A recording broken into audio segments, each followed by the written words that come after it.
not following your passion, identifying what you are good at, and taking time to understand what you excel in are 3 of the 5 ideas I wish I had received when I finished my degree, which I share in the special series of 𝘍𝘍 𝘍𝘬s titled The Algebra of the Important. The 4th reflection of this video saga talks about a concept that we never have enough of. It is something we aspire to have more and more. And it is not money. In fact, it has even generated wars and many divorces. What am I talking about? About reason, wanting, be right. Being right is something wonderful. It comforts us and provides security in an extremely uncertain world. Protects us, and that's why we are always seeking it. However, the problem with being right is that from the very moment we feel we are, it prevents us from seeing life through the eyes of others. It is unsettling, very unsettling, to be completely right because it means you have no doubts, because you are sure of yourself. When we believe that our argument is the true, valid, and unappealable one, there is no longer any space for the thoughts of others. We live in a time when it is easy for each person to become trapped in their position, convinced that they are completely right.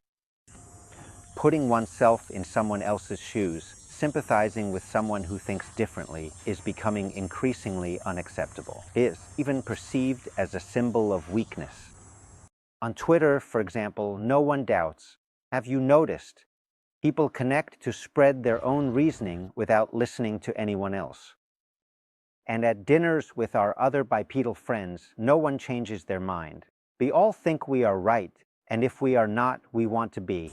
The famous British philosopher Bertrand Russell said that the problem of humanity is that the foolish are certain of everything, while the intelligent are full of doubts.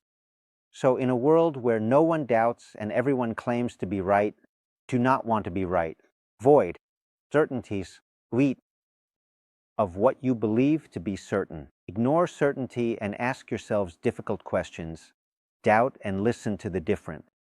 This matters because the more citizens out their own convictions, the more understanding there will be in the world. If we had applied it in time, we could have avoided some world wars. Recently graduated, when you first walked through the doors of your university, you may have sought answers, but the true value of institutions like this one around me is that the search for questions is what matters most. Let us flee from dogmas, especially our own. The most powerful management tool I know, the most potent and the most universal, the only one that withstands everything. Do you know what it is? ? Difficult questions are unbeatable. Do not be afraid to ask, and above all, to listen.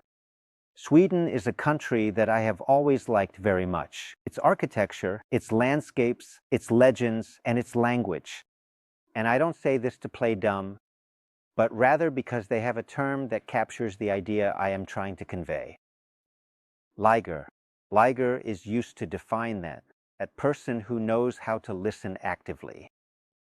Being a good son or a good father, a good boss or a good employee, a good president or a good citizen means listening and avoiding monologue. The orchestra conductor perfectly reflects this skill. He is the only member of the group who does not produce any sound, but has the ability to make the rest sound perfect. Because they know how to listen.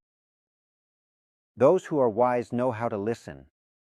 Therefore, learn to listen and do not seek to always be right, because being right all the time is unsettling and a deception.